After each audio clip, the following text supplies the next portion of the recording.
আবার চলে এসেছি একটা নতুন গল্প নিয়ে, আমাদের এনজিও নিয়ে। ঢাকার ব্যস্ত মিরপুর এলাকা, গুলি খুবচিতে ভরা। ছেলেমেয়েরা ব্যস্ত ক্রিকেট খেলায়, কেউ বা দোকানের কাজে ব্যস্ত। এই এলাকাতে বেড়ে উঠেছে 5 জন বন্ধু: সৌভিক, অনিকেত, ঋতায়ন, নাজনী, বিবেক এবং সুচিতা। তাদের শৈশব একসাথে কেটেছে একই স্কুলে, একসাথে হেসেছে, কেঁদেছে, বড় হয়েছে। সৌভিক সবসময় একটু শান্ত স্বভাবের, দারিদ্র্য দেখেছে খুব কাছ থেকে, কিন্তু সৌভিকের চোখে ছিল অন্যরকম স্বপ্ন। সে চেয়েছিল কিছু একটা বদলাতে।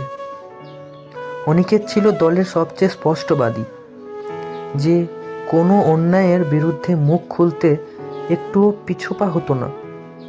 স্কুলে অনেকবার শিক্ষকদের বিরুদ্ধেও দাঁড়িয়েছে যখন দেখেছে কেউ একটা গরিব ছেলেকে অবহেলা করছে। ঋতায়ন ছিল বুদ্ধিমান, কিন্তু সবসময় কিছুটা গম্ভীর। বই ছিল তার নেশা। যে মাঝে মাঝে বলতো, আমরা শুধু অভিযোগ করি, কিন্তু কেউ তো কিছু করি না। নাজনী ও সুচিতা বরাবরই কোমল হৃদয়ের, যে কারোর বিপদে পাশে দাঁড়াতে দেরি করতো না। আর বিবেক ছিল দলের প্রাণ, হিউমার আর সাহস জাগাতো সবসময়। এক বিকেলে বন্ধুরা এক জায়গায় আড্ডা দিচ্ছিল। পাশের বস্তির এক বাচ্চা ছেলে এসে দাঁড়ায়। তার হাতে বই, কিন্তু চোখে কষ্ট। সে জানায় স্কুলে ভর্তি হয়েও যেতে পারছে না, বাবা মায়ের পক্ষে খরচ চালানো সম্ভব না। এই এক ঘটনায় বদলে দেয় সব। সৌভিক বলে, আমরা কি কিচ্ছু করতে পারি না? বাকিরাও চিন্তায় পড়ে। সেই দিনই তারা সিদ্ধান্ত নেয় তারা একটা উদ্যোগ নেবে। 3 সপ্তাহ ধরে পরিকল্পনা, কথা বলে, ইউটিউবে ভিডিও দেখা, পুরনো খাতা থেকে আইডিয়া নেওয়া, সব মিলিয়ে তারা জন্ম নেয়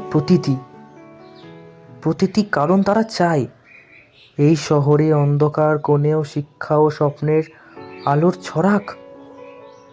প্রথমে তারা নিজেরাই কিছু টাকা জোগাড় করে, কেউ তার জন্মদিনে জমানো টাকা দেয়, কেউ প্রাইভেট পড়িয়ে কিছু দেয়। তারা ছোট্ট একটা ঘর ভাড়া নেয়। পুরনো চেয়ারে বসে শুরু হয় প্রতিটি লার্নিং সেন্টার।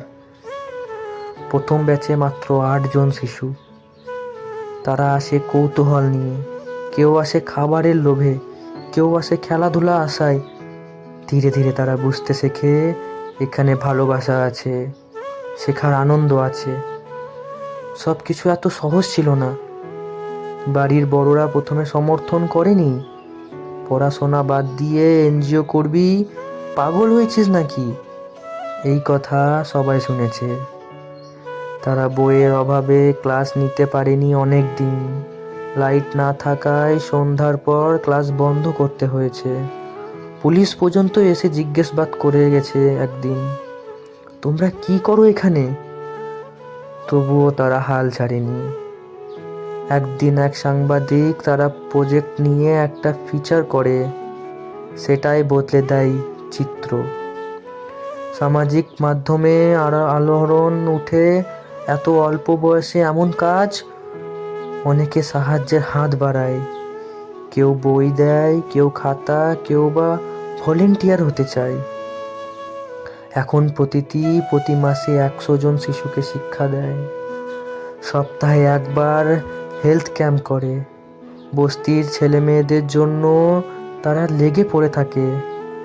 তারা নিজেরাও এখনো ছাত্র, কিন্তু তাদের মন, সময় আর সাহস তাদের অনেক বড়। তারা কেউ বড় হয়ে ডাক্তার হতে চায়, কেউ শিক্ষক, কেউ সমাজকর্মী। কিন্তু এক জিনিস তারা ঠিক করেছে, অতিথি বন্ধ হবে না। যতক্ষণ না শেষ শিশুটা স্কুলে যেতে পারে, যতক্ষণ না আরেকটা মেয়ে তার স্বপ্ন বলতে পারে, তারা এই লড়াই চালিয়ে যাবে। এটা শুধু একদল বন্ধুর গল্প নয়, এটা প্রাণ। যে স্বপ্ন দেখার বয়স হয় না, আর বন্ধুত্ব, সাহস আর আন্তরিকতা থাকলে ছোট মানুষও বিশাল পরিবর্তনের গল্প লিখে ফেলতে পারে।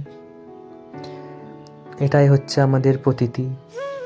তোমরা যদি চাও, আগ্রহী থাকো, আমি আরও এরকম ভিডিও, এরকম গল্প বানাবো। তার জন্য কেমন লাগলো একটু কমেন্ট করে জানাও। ধন্যবাদ।